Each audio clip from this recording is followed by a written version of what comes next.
नमस्कार बच्चों, आज हम कविता पढ़ने वाले हैं जिसका नाम है धरती को महकाए है।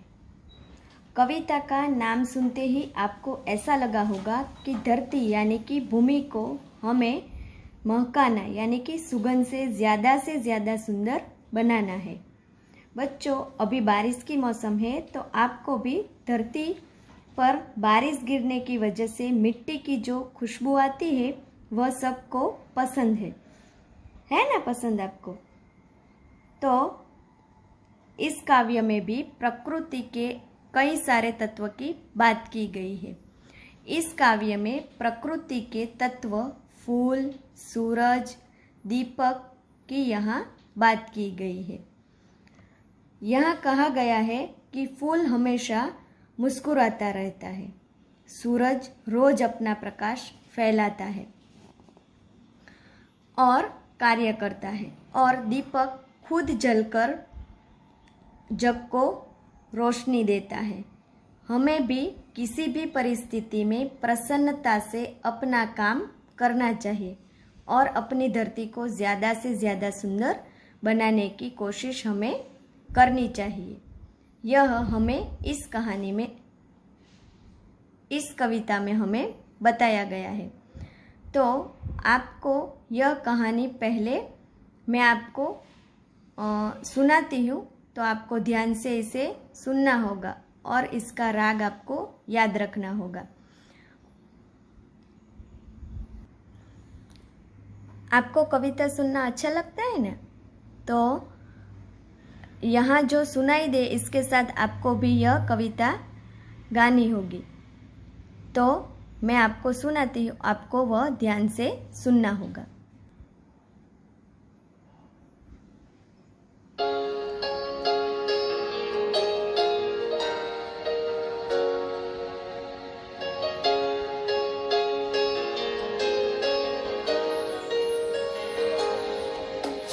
बगिया के फूलों को देखो कैसे खुश खुश रहते हैं। बगिया के फूलों को देखो कैसे खुश खुश रहते हैं। आंधी हो पानी हो चाहे सबको हंस हंस सहते हैं।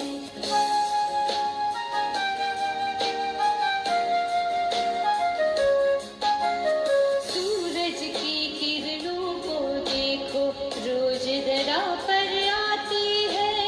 अंधकार को दूर भगाकर सारा जग चमकाती है।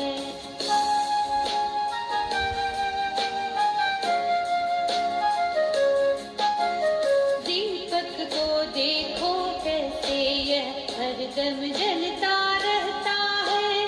अपना अंतर जला जला कर रोशन जग को करता है।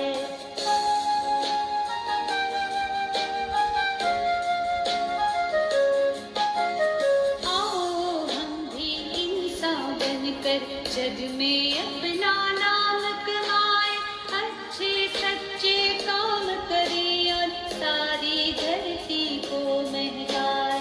सारी धरती को महकाए। सारी धरती को महकाए।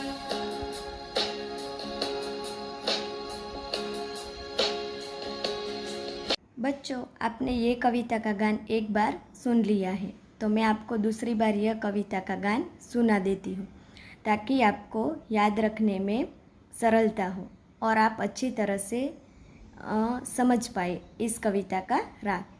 तो फिर से आप यह सुनोगे।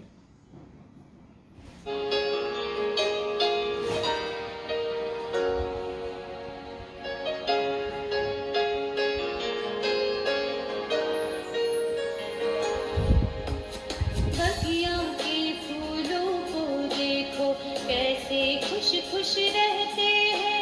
बगिया के फूलों को देखो कैसे खुश खुश रहते हैं। आंधी हो पानी हो चाहे सबको हंस हंस सहते हैं।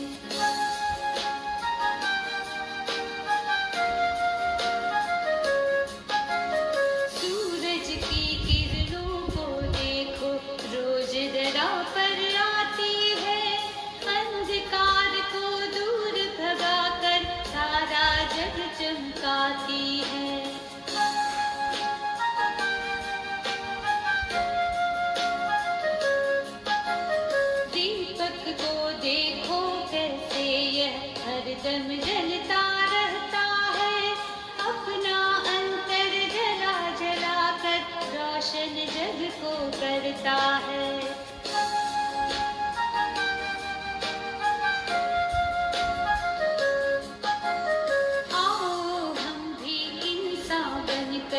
जग में अपना नाम कमाए, अच्छे सच्चे काम करे और सारी धरती को महकाए, सारी धरती को महकाए, सारी धरती को महकाए।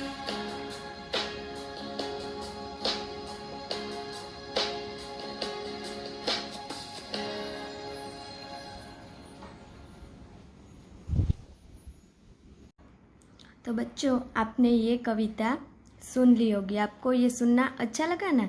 आपका इसका राग पता चल गया होगा। तो अब बच्चों, आपको ये कविता को 2 बार गाकर अपनी नोटबुक में कविता को लिखना है और ये याद रखना है, ताकि परीक्षा में जब वो आए तो आपको आ जाए।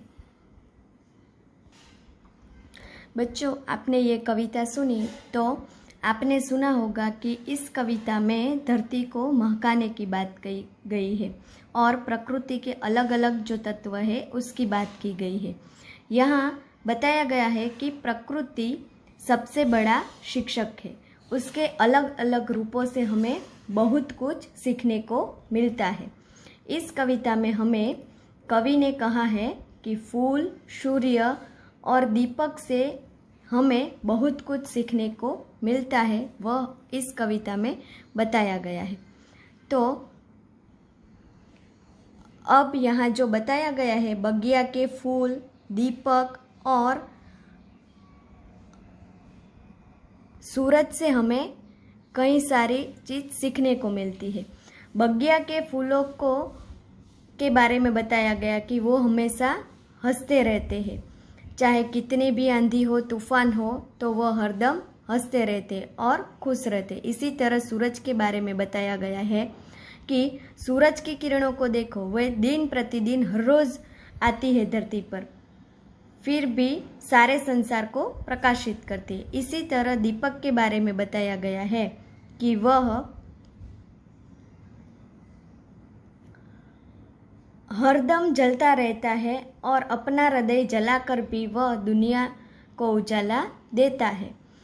तो हमें भी, इंसान को, जग को रोशन करने के लिए हमें अच्छे सच्चे काम करने होंगे और इसी तरह अच्छे सच्चे काम करके धरती को सुगंधित बनाना होगा।